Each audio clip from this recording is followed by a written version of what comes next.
Hey, good morning. Oh, let me adjust this camera. I think it's a little low. It's better, I think. Okay. Welcome to day 38. Let's get going. I'm on page 145 and we're starting in a section called The New Rich. Okay. 3 pages a day. Thank you for being here. Happiness is a skill. It is not given but created. As with all skills, it must be practiced, refined, and adopted as part of your life. When isolated, happiness loses its meaning, as it cannot exist without an unhappy reference point of prior experience. Oh, it's still falling down. I'm going to back up a little. Sorry, did something new with the video here. Okay, this is the problem with New Age positivity. You can think positive thoughts all day long, but people fail to realize that every positive thought holds a negative seed. This is why almost every great success comes after great failure. If you want to be happier, you need to expose yourself to more negative experiences that allow you to create the positive ones. You can think your way to a positive future, but the image of that future is forged through an equal and often more painful past.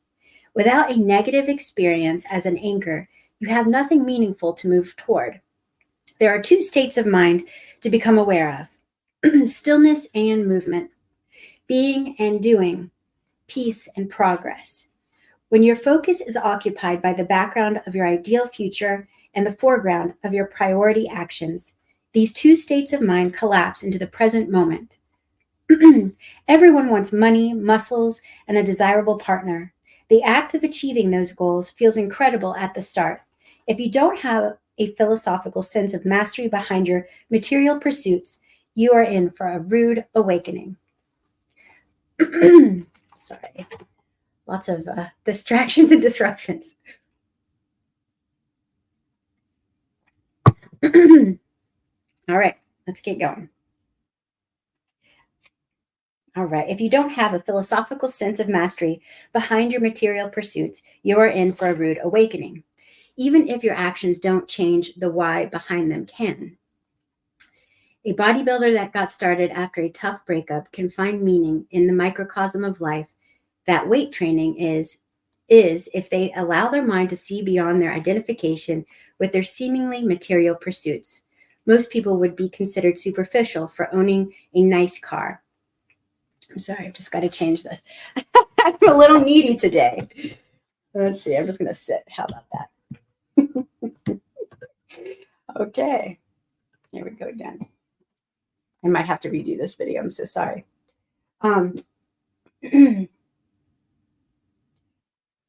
Most people would be considered superficial for owning a nice car, but a mechanic that loves dissecting every bolt, part, and speck of paint, cars are where they find maximum enjoyment.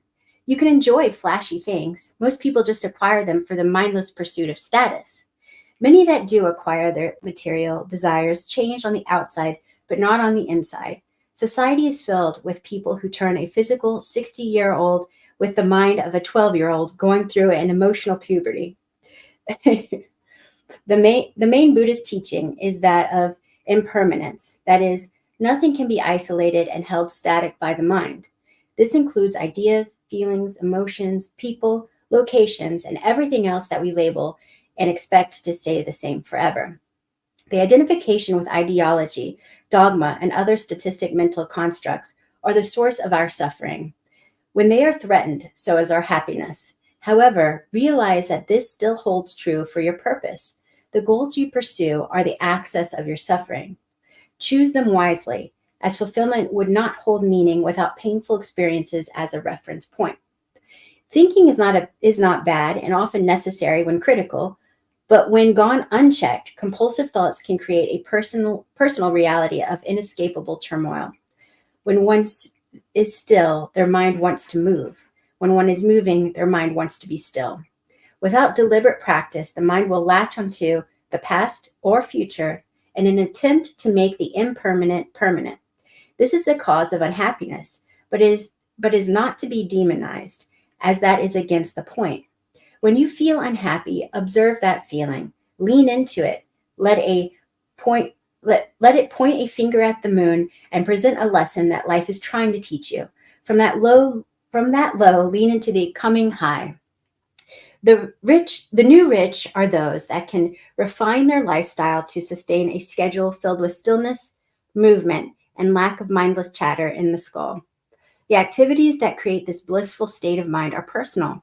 You must observe, hypothesize, experiment, fail, learn, and repeat this never ending process, even once you have reached conscious success, because even that isn't permanent. Your life's work. Work. Does that spark any stressful thought about tomorrow? If so, that's a problem. Work consumes a vast amount of the finite mental energy you have in this lifetime. If the majority of your days are filled with something you hate, how do you think your life will turn out? In a world where most people see overwork as a badge of honor and rest as an inconvenience, it's no wonder so many people are unfulfilled and bitter. Nobody said they wanted to work 40 plus hours a week, numb their mind with mindless entertainment, and put off their dreams just to wake up one day wondering where the time went. Yet that's what everyone does. Why? Because they didn't ask why earlier. They let it happen because that's always how it's supposed to happen, at least to their knowledge. Work is a necessary part of life and would lose meaning without dedicated rest. But people don't see the relationship between the two and oscillate between the unconscious extremes of both. It's either stressful work they hate or a delusional idea of an endless summer sipping margaritas on the beach. I have lived the life of early retirement in a tropical setting, and I can tell you with confidence that it normalizes. Eventually, your mind will seek movement through challenge, and that desire will become so strong that even the most pleasurable vacation will lead to anxiety and boredom, thanks to psychic entropy. All right, that's it for today, and thank you so much for putting up with my random, glitches on the camera here. But have a wonderful afternoon, and I'll see you tomorrow morning. Take care.